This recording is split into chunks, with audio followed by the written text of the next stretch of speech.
Just imagine. What would happen if the smartest rabbit in the forest became the target of a cunning fox? In a beautiful forest, there lived a little rabbit named Monty. He was very quick, very clever, and his mind was always filled with new ideas.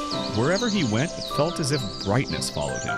The flowers seemed to sway more sweetly, the leaves whispered softly, and even the forest appeared to smile along with him. But in that same forest, there also lived a fox, Tejas. Tejas was very cunning. Sitting beneath a crooked tree, he was always busy making one clever plan after another. And this time, all his attention was fixed on Monty. Tejas thought to himself, no matter what happens this time, I will catch Monty. He tried many different ways. Sometimes he laid traps, sometimes he hid quietly, and sometimes he tried to pounce all of a sudden. But every single time, Monty slipped away. Monty was so fast that every one of Tejas' tricks failed. Sometimes the very trap Tejas set for Monty ended up tangling him instead. Monty would stand at a distance, watch it all, and smile softly. By now, Tejas was starting to feel frustrated. He was hungry, and he was irritated too. He simply could not figure out how to catch Monty. Then a new trick came to his mind. He thought, catching him directly is difficult, so why not invite him sweetly? And that was it. With a sweet smile, Tejas went to Monty and said, Monty, come to my house for dinner this evening. I have prepared a special feast just for you. Monty heard him and immediately understood that something was not right. But Monty was no less clever. He smiled and said, oh wow, that sounds wonderful. But why don't you come to my house today instead? We can all sit together and eat. As soon as he said that, Monty ran straight back toward his burrow. The moment he reached home, he told his family everything. Everyone listened carefully to what he had to say. Bindi asked calmly, so what do we do now? Monty said, there is no need to panic. We simply need to act wisely. Then all of them made a plan together. In the kitchen, a honey and berry pie began to bake. Its sweet smell soon filled the whole burrow. Just then, Oro came running in and whispered, Tejas is hiding outside the burrow. Everyone quietly looked outside. Sure enough, his tail was swaying behind the flowers. He was trying to stay hidden, but his tail was giving away his secret. Instead of getting scared, Monty began humming a playful little song.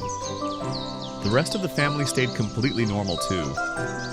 They sat calmly, ate their food, talked together, and acted as if they knew nothing at all. Tejas sat outside and kept waiting. All his spying went to waste. At last, tired and disappointed, he walked away. And inside the burrow, laughter returned once again. But the story did not end there. The next day, a round little squirrel arrived carrying a message written on a leaf. The message was from Tejas. It said, I am very sick. I can barely move. If you can, please come and see me. Monty read the message. He understood that this might be another trick. Even so, he decided to go. Slowly, he reached the crooked tree, and from there, he made his way toward Tejas' den. The moment he stepped inside, he saw Tejas groaning as if he were truly very ill. In a weak voice, Tejas said, Oh, Monty, I am so glad you came. I am very sick. But then he suddenly said, if only I had some nice fresh stew. Monty quietly looked around. He could not smell any stew at all. There were no bowls, and no sign that any food was being served. There were only a few empty pots, and a sharp knife lying there. Now everything was clear. But Monty did not panic. He did not rush to run away either. He thought, if the one in front of me is clever, then my answer must be wise as well. Then Monty said, Tejas, do you know something? There is a special magical spice in this forest. If you add it to any stew, the taste becomes absolutely wonderful. Tejas' eyes lit up. He even forgot about being sick. He asked at once, really? Where can I find it? Monty said innocently. Right near that old tree stump, under the soil. The moment he heard that, Tejas sprang up and rushed out of the den. He ran like a red arrow shot into the air, leaving behind his den, his act, and half of his plan. All of it. Monty stood at the doorway and watched him go. Then, once the path was clear, he quietly and calmly slipped away. Meanwhile, Tejas reached the old stump and began digging into the soil.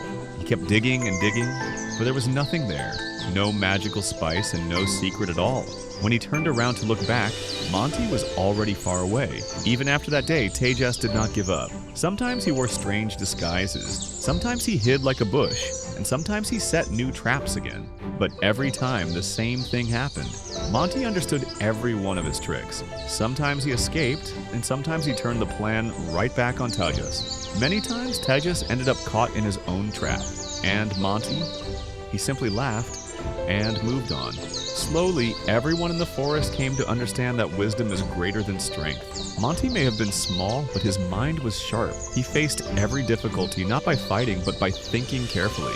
In the evenings, when he returned to his burrow, his family welcomed him with joy. They sat together, talked, laughed, and felt peaceful in their warm and safe home. And over there, Tejas. It was not only his stomach that remained empty, even his heart began to feel a kind of emptiness. This story makes one thing very clear. Not every problem is solved by strength. Sometimes a calm mind, the right words at the right moment, and a little wisdom can do the biggest work of all. And for more lovely stories like this, be sure to like and subscribe to the Story Tattle channel.